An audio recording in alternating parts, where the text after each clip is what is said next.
বিসমিল্লাহির রহমানির রহিম। Students and viewers, আসসালামু আলাইকুম।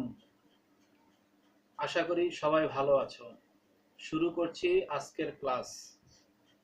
নবম দশম শ্রেণী গণিত, বীজগণিত, অধ্যায় 13।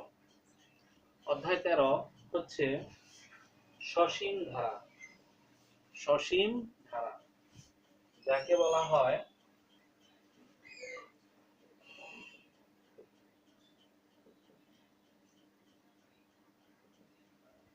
Finite series.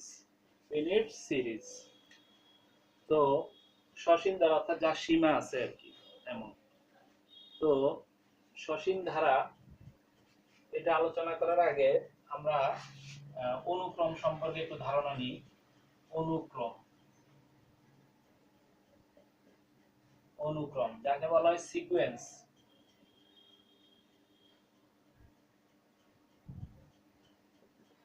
অনুক্রম বা সিকোয়েন্স।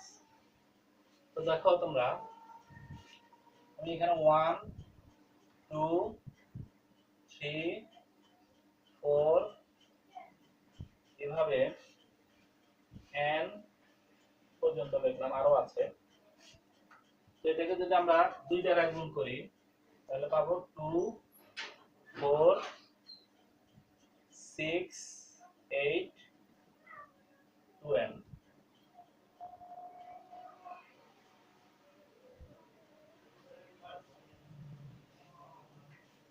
অর্থাৎ এটা একটা স্বাভাবিক সংখ্যা, আর এখানে আমরা 2 দ্বারা গুণ করে এটা পেলাম। তো দেখো এই যে, অর্থাৎ 1 2 3 এটা একটা স্বাভাবিক সংখ্যা সেট। এটাকে 2 দ্বারা গুণ করে আমরা 2 4 6 এভাবে পেলাম। তাহলে এটাই হলো একটা অনুক্রম। হ্যাঁ, অনুক্রমের সেট। এটা একটা অনুক্রমের সেট। তো এই অনুক্রম অর্থাৎ সসীম ধারার ক্ষেত্রে অনুক্রম একটা গুরুত্বপূর্ণ ব্যাপার। অর্থাৎ স্বাভাবিক সংখ্যা সেটের উপর কোনো একটা শর্ত আরোপ করে আমরা যে জিনিসটা পেলাম, এটা একটা অনুক্রম হলো। তো আসো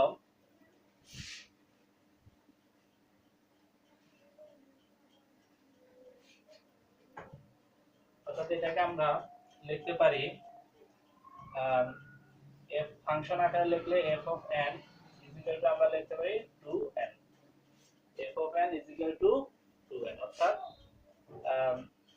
n সমান হচ্ছে n সমান 1 2 3 বা এভাবে লেখা যায় 2n সেকেন্ড ব্র্যাকেট, এখানে n সমান 1 থেকে প্লাস ইনফিনিটি পর্যন্ত।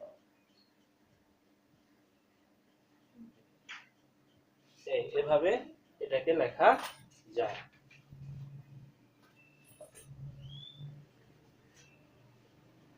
ঠিক আছে। আচ্ছা, তো এখানে আমি এভাবে লিখি এটাকে প্লাস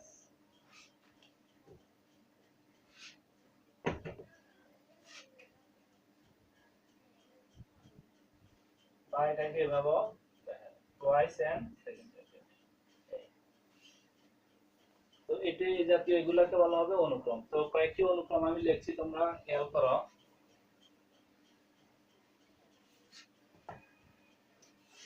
1 2 3 and এটা একটা অনুক্রম। তারপর আমরা লিখতে পারি 1 3 5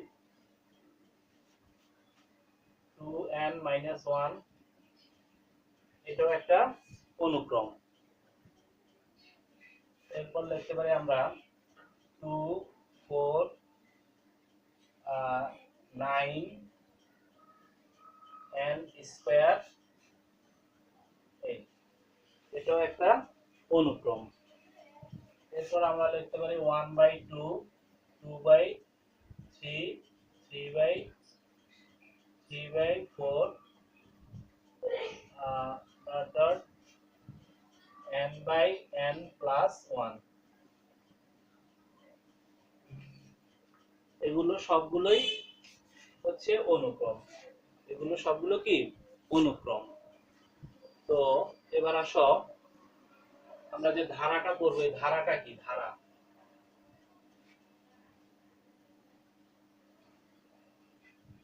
তো ধারা হচ্ছে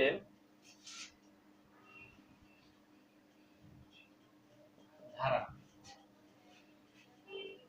ধারা মানে সিরিজ, SERIES। ধারাকে ইংরেজিতে বলা হয় সিরিজ। তো যেমন 1 + 3 + 5 + 7 এভাবে লিখলাম। এখানে দেখো তোমরা 3 থেকে 1 বিয়োগ দিলে, 3 থেকে যদি আমরা 1 বাদ দিই তাহলে 2 পাচ্ছি। 5 থেকে 3 বাদ দিলে 2 পাওয়া যাচ্ছে। 7 থেকে 5 বাদ দিলে 2 পাওয়া যাচ্ছে, অর্থাৎ প্রতি ক্ষেত্রে 2। তাহলে এটা একটা ধারা। আবার যদি আমরা লিখি 2 + 4 + 2 4 8, যদি এভাবে লিখি, ঠিক আছে, 2 4 8 এভাবে যদি লিখি, যদি এখন যদি এই 4 কে 2 দ্বারা ভাগ করা হয় তাহলে 2 পাওয়া গেল। আবার 8 কে 4 দ্বারা ভাগ করলে 2 পাওয়া গেল। যদি এখানে আরেকটা লিখি আমি, তাহলে আসতেছে 16। তো 16 কে 8 দ্বারা ভাগ করলে 2 পাওয়া গেল, অর্থাৎ প্রতি ক্ষেত্রে 2। এখানে হচ্ছে অন্তর, এখানে হচ্ছে কি অন্তর, আর মানে বিয়োগ। আর এখানে হচ্ছে অনুপাত, অনুপাত, এখানে হচ্ছে অনুপাত, আর এখানে হচ্ছে অন্তর, বিয়োগ। অর্থাৎ দ্বিতীয় রাশিতে প্রথম রাশি বিয়োগ, তৃতীয় রাশিতে দ্বিতীয়, চতুর্থ রাশি থেকে তৃতীয়, ভাবে প্রতি ক্ষেত্রে একই নিয়মে করলে, বিয়োগ করলে যেটা পাওয়া যাবে সেটা হলো অন্তর। আর এখানে অনুপাত, দ্বিতীয় রাশি প্রথম রাশি দ্বারা ভাগ, তৃতীয় রাশিকে দ্বিতীয় রাশি দ্বারা ভাগ, এভাবে করলে যে অনুপাতটা আমরা পাই, তাহলে এখানে প্রতি ক্ষেত্রে অনুপাত একই, এখানে প্রতি ক্ষেত্রে অন্তর একই। তাহলে এই জাতীয়, অর্থাৎ যে অনুক্রমগুলো আছে এগুলো একটা অনুক্রমের সমষ্টি। অনুক্রমগুলোকে যখন যোগ চিহ্নের মাধ্যমে প্রকাশ করা হয় তখন সেটাকে ধারা বলা হবে। তাহলে এগুলো একটা, এটা একটা ধারা, এটা একটা ধারা। তাহলে এই ধারাটাকে আমরা বলবো সমান্তর ধারা, সমান্তর ধারা।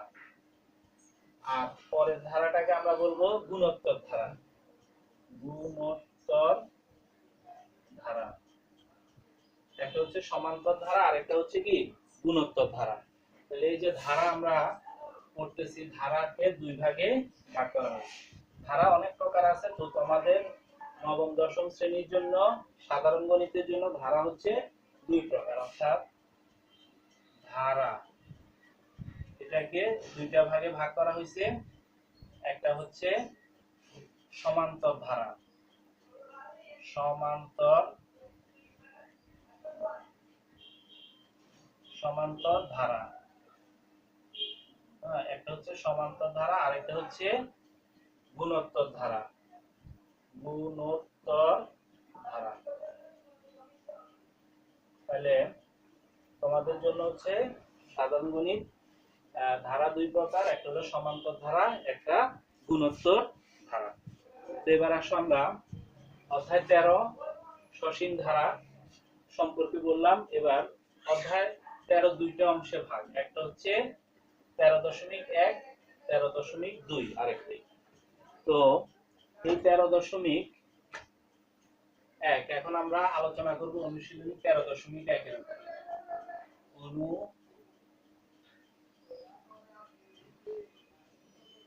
13.1 অর্থাৎ সমান্তর ধারা। তো সমান্তর ধারা অনুশীলনী 13.1 করতে হলে আমাদের কিছু সূত্র জানতে হবে। তো প্রথমে আমরা সেই সূত্রগুলো শিখব। অনুশীলনী 1 এর সমান্তর ধারা, ঠিক আছে। আর অনুশীলনী 13.2, অনুশীলনী 13.1 হচ্ছে সমান্তর ধারা, আর অনুশীলনী 13.2 হচ্ছে গুণোত্তর ধারা। তো প্রথমে আমরা অনুশীলনী 1 সমান্তর ধারা নিয়ে আলোচনা করব। তো সমান্তর ধারা অনুশীলনী 1 করতে হলে আমাদের কিছু সূত্র জানতে হবে, আমি সেই সূত্রগুলো লিখছি।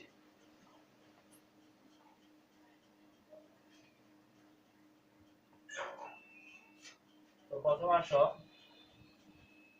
কতিপয় সূত্র। প্রথমে আছে আমাদের সমান্তর ধারা সাধারণ পদ। সমান্তর ধারার সাধারণ পদ অর্থাৎ সমান্তর ধারার সাধারণ পদ। সমান্তর ধারার সাধারণ পদ এই সংক্রান্ত সূত্র আর কি। তো সমান্তর ধারার সাধারণ পদ এই ক্ষেত্রে যদি প্রথম পদ এ সাধারণ অন্তর ডি হয়, প্রথম পদ এ সাধারণ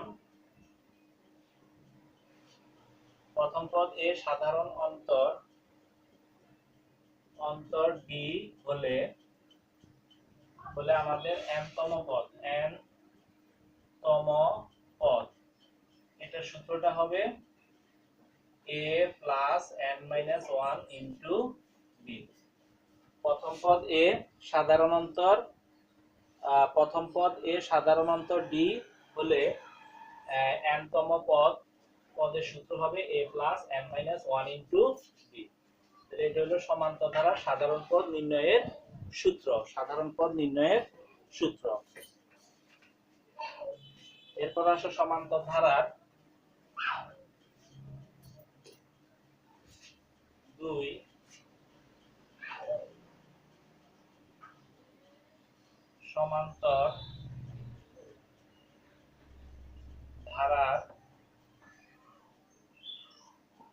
সমান্তর ধারার n সংখ্যক পদের সমষ্টি। n সংখ্যক পদের সমষ্টি। সমান্তর ধারার n সংখ্যক পদের সমষ্টি। আচ্ছা, তো প্রথম পদ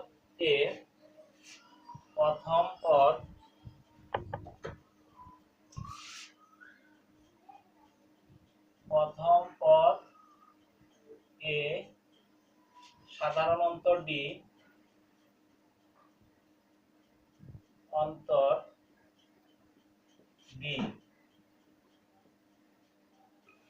আর পদ সংখ্যা যদি n হয়, প্রথম পদ এ সাধারণ অন্তর ডি পদ সংখ্যা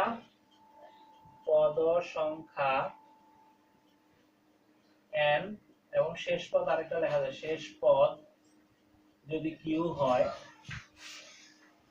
এত হলে সমষ্টি Sn সমান হবে n/2 twice a plus n minus 1 into b। তাহলে সমান্তর ধারার n সংখ্যক পদের সমষ্টি নির্ণয়ের সূত্র হচ্ছে আমাদের সমষ্টি, অর্থাৎ প্রথম পদটা যদি a হয়, সাধারণ অন্তর যদি d হয়, পদ সংখ্যা যদি n হয়, তাহলে আর শেষ পদটা যদি q হয়, তাহলে সমষ্টি নির্ণয়ের সূত্র হচ্ছে Sn এটা একটু নিচে, Sn সমান n/2 twice a plus n minus 1 into d। Sn সমান n/2 twice a plus n minus 1 into d। তাহলে আমরা দুইটা সূত্র পেলাম, অর্থাৎ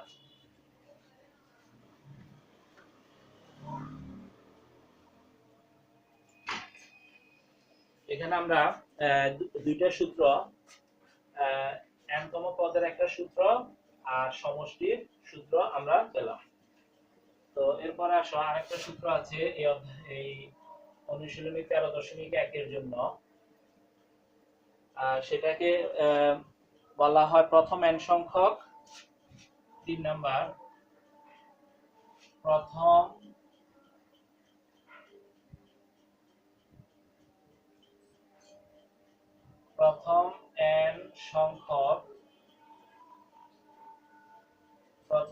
n সংখ্যক স্বাভাবিক স্বাভাবিক সংখ্যার সমষ্টি। প্রথম n সংখ্যক স্বাভাবিক সংখ্যার সমষ্টি নির্ণয়। তাহলে এই ক্ষেত্রে আমাদের সূত্রটা হবে s সমান হবে Sn সমান হবে n ইনটু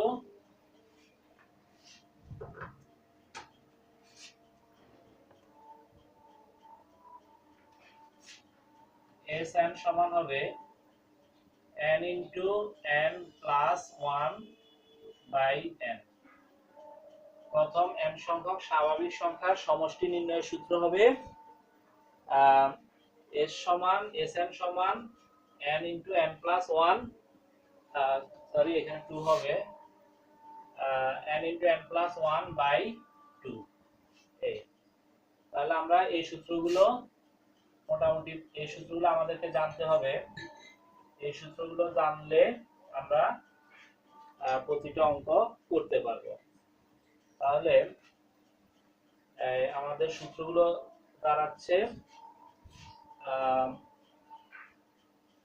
n তম পদ a plus n minus 1 into b।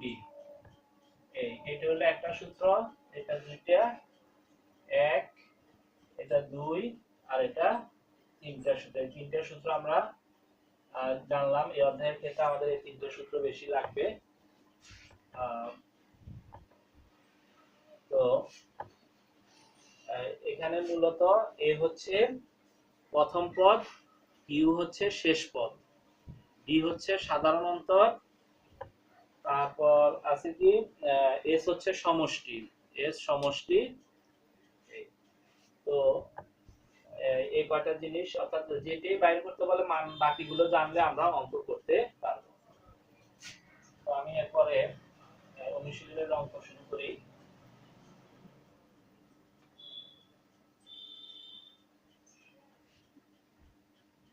তো তোমাদের পাঠ্য বইয়ের 1 থেকে 4 নাম্বার হচ্ছে অবজেক্টিভ। আমি 5 থেকে শুরু করছি।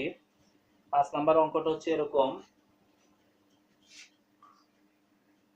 5 নাম্বার অঙ্কটা হচ্ছে 2 minus 5 minus 12, 2 minus 5 minus 12 minus 19 dot dot ধারাটির সাধারণ অন্তর এবং 12তম পদ নির্ণয় করো। ধারাটির সাধারণ অন্তর, ধারাটির সাধারণ অন্তর এবং 12তম পদ নির্ণয়।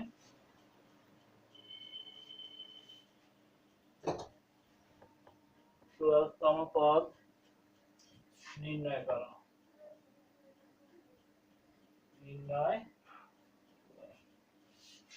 আচ্ছা, তাহলে দেখো 5 নাম্বার প্রশ্নটা 5 minus 2 minus 5 minus 12 minus 19 minus dot dot dot ধারাটির সাধারণ অন্তর এবং 12তম পদ নির্ণয় করো। তো দেখো এখানে প্রথম পদটা হচ্ছে প্রথম পদ 2, আর সাধারণ অন্তর আমরা বাইর করব কিভাবে? দ্বিতীয় পদ থেকে প্রথম পদটা বিয়োগ করলে যেটা পাবো, বা তৃতীয় পদ থেকে দ্বিতীয় পদ বিয়োগ করলে, বা চতুর্থ পদ থেকে তৃতীয় পদ বিয়োগ করলে আমরা যেটা পাবো সেটা হলো আমাদের সাধারণ অন্তর। তো সেই সাধারণ অন্তর বের করতে হবে। আর 12তম পদ আমরা এখানে a সমান হচ্ছে আমাদের 2, আর সুতরাং d সমান আমাদের হবে -5 -2, d সমান হবে -5 -2, অর্থাৎ -7। এটাই সাধারণ অন্তর, এটাই হচ্ছে কি সাধারণ অন্তর। আর 12তম পদ, তাহলে 12তম পদ তো 12তম পদের আমাদের সূত্র হলো a plus 12 minus 1 into d। তাহলে a হচ্ছে আমাদের 2 প্লাস 12 থেকে 1 গেলে 11 আর ইন্টু d হচ্ছে আমাদের মাইনাস 7। তো 2 প্লাসে মাইনাসে মাইনাস 7 11 77, অর্থাৎ মাইনাস 75।